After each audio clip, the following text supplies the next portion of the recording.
Hi everyone.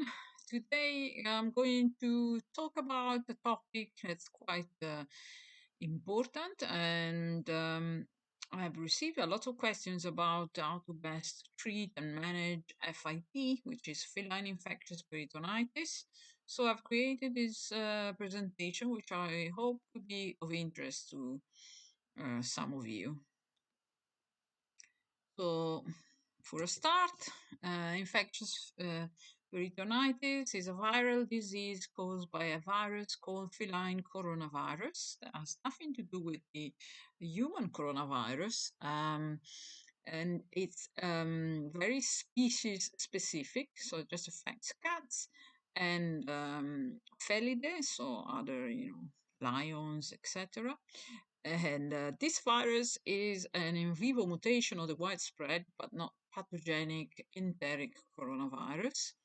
It is a virus that's relatively unstable in the environment and can remain infectious for up to 7 weeks in dry organic matter.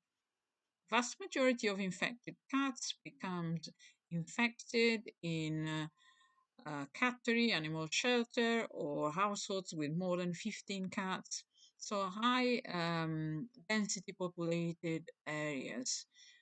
Feline enteric coronavirus can remain dormant for years, so the outcome of an infection is unknown and subject to the cat's immune response. So we diagnosis of feline infectious peritonitis. There is no one size fits all approach, and diagnosis, we say, it's based on building an argument.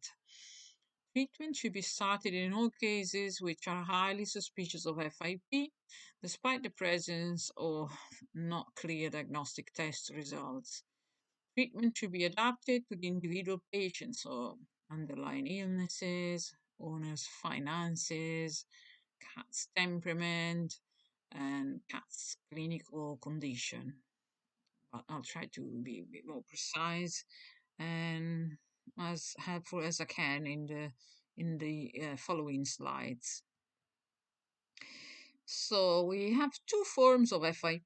This is something we study from university, and the most common form is the wet form. So both forms have pyogranulomatous lesions of single or multiple organs caused by the virus, and the wet form presents with effusions, so fluid within the abdominal or thoracic cavity. Clinical signs will differ depending on the organs that are affected, but in general, cats will present with weight loss, inappetence, refractory fever, abdominal distension, and dyspnea. These opposite last two signs are related to the presence or not of fluid in the abdomen and fluid in the chest. So clinical signs of the dry form will also vary according to the organs that are affected. So kidneys, liver, visceral lymph nodes, brain, lungs, and eyes. Sometimes we just have uveitis or eye ocular signs. Sometimes we can have seizures only. So sometimes we can have jaundice. So that is a little bit missing, but basically, um, jaundice in cats under 2 years of age is very commonly caused by feline infectious peritonitis. So, in terms of diagnosis, it's like putting lots of pieces of a puzzle together. So we start by doing a physical examination, full physical examination, including fundus examination. And then we'll look for changes on hematology and biochemistry blood tests that can hopefully be run in house. So on the complete blood cell count, we can find lymphopenia, neutrophilia, or neutropenia, and mild anemia. in the biochemistry, we can often find hyperbilirubinemia, so high bilirubin, but in absence of elevation of other liver enzymes such ALT, LP, or GGT. And then we have high globulins and low albumin. So we look at the often at the albumin globulin ratio, which is when it's less than 0.4 makes FIP likely, so from 0.4 and lower. Whilst if it's more than 0.8 makes FIP unlikely, but cannot be used as an exclusion criterion. But the circumstances where you have 0.8 and then you just need to carry on putting the pieces of the puzzle together. So we have an elevation of the alpha 1 um, alpha globulins, and these are more than 1.5 milligram per ml, make FIP likely. What about the coronavirus titer? Coronavirus titer can be considered significant only when it's high and in presence of clinical signs. Otherwise, it just indicates exposure to feline coronavirus, but doesn't tell us whether it's infectious peritonitis or the enteric coronavirus. So the next step would be to do some diagnostic imaging with an abdominal ultrasound, where sometimes you can't find any specific changes, and sometimes we can find a fusion, confirmation of a fusion, enlarged lymph nodes, and other abnormalities in the spleen, liver, intestines, or kidneys are possible. So possible, but they don't, necessarily have to be present.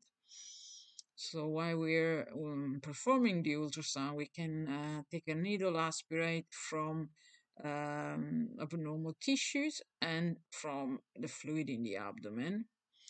It is advisable to do a T-fast whenever we're doing abdominal ultrasound to check and see whether we can identify any other type of effusions, and perform some radiography where you might not be able to find specific changes. Advanced imaging such as MRI or CT scan should be considered in neurological cases, and central cerebrospinal fluid analysis can be performed concurrently. So the typical effusion associated with FIP, whether abdominal, pleural, or peritoneal cavities, can all be affected. The fluid is glossy clear, viscous, sticky, straw, yellow color, and can have some fibrin. It's classified as a modified transudate with total proteins are normally more than 35 grams per liter. Biogranulomatous cellular population is low to moderate, and sometimes, septic neutrophilia can occur, but, makes in general FIP less likely. So the next step, apart, what we need to do is fluid analysis. So check the specific gravity of the fluid in house, and then get some samples off to an external lab. We normally, to reach diagnosis, there is immunostaining, which has a sensitivity to from 57 to 100%, or well, a specificity quite high, 100%, not 100%, but close to. PCR can identify sort of false positive and negatives, but high levels in a typical effusion is highly supportive of diagnosis. So, cytology shows pyogranulomatous inflammation. That's also, quite suggestive of FIP. And then stained smears and um other samples can be sent to an external lab to look for the antigen in tissues. Um, and yes, antigen on effusions. So in the UK, we normally run hematology and biochemistry in-house. We make sure that the bilirubin is included, and we look, for those initial abnormalities on the hematology and biochemistry. Then we send some samples to Glasgow University for dry FIP profile, FCOV coronavirus, hematology, albumin globulin ratio, and alpha 1 alpha gamma protein. And wet FIP profile, the same, and PCR on effusion, feces, tissues, fine needle aspirates. To Liverpool, we sent samples for immunochemistry and staining, some more specific tests, which we've got some more guidelines in case anybody's interested, but I didn't want to. I rarely prepare these samples myself, so I didn't want to include them here, just to keep things a bit shorter. So treatment consists of different doses of remdesivir according to the clinical presentation, and cats with effusions and without ocular or neurological signs receive a dosage of 10 milligram per kilo remdesivir every 24 hours. If they don't present an effusion and without ocular or neurological signs, then they receive 12 milligram per kilo every 24 hours. If ocular signs are present, without or with effusion, 15 milligram per kilo every 24 hours. And if they have neurological signs, they receive 20 milligram per kilo every 24 hours.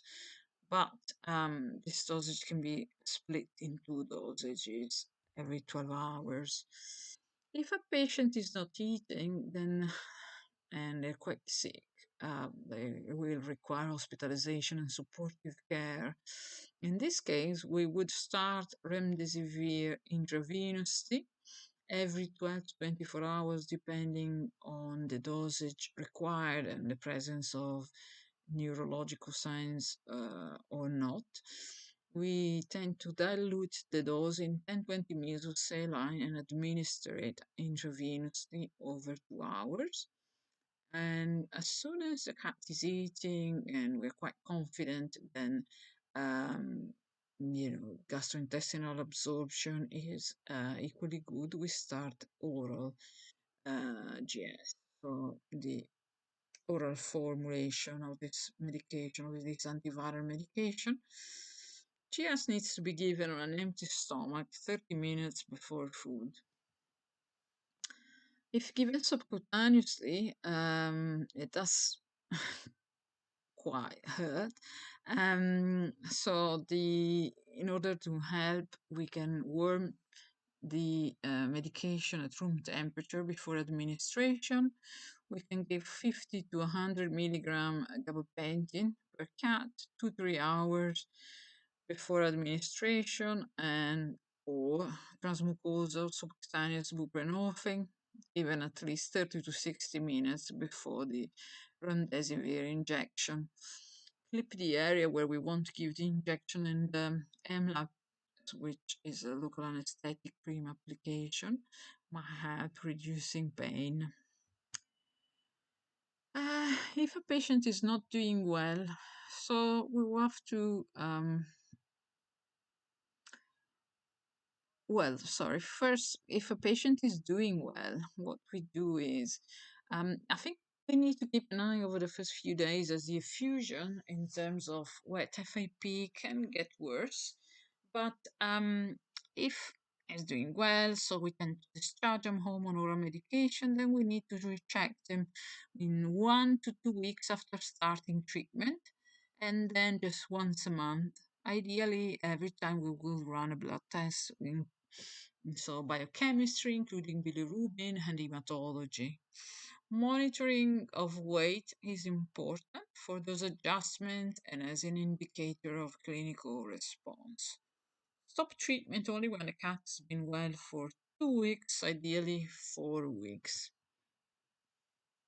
But it's quite a long course, so up to day 84. So that's all for me now. Thank you for watching. Hope you find this video and presentation useful. Sadly, a lot of places don't have remdesivir or GS. There are some cheaper options and other options in other countries. If there's anything I can do, you can email me at solcasinfo@gmail.com and see, hopefully I can help. Thank you. Bye.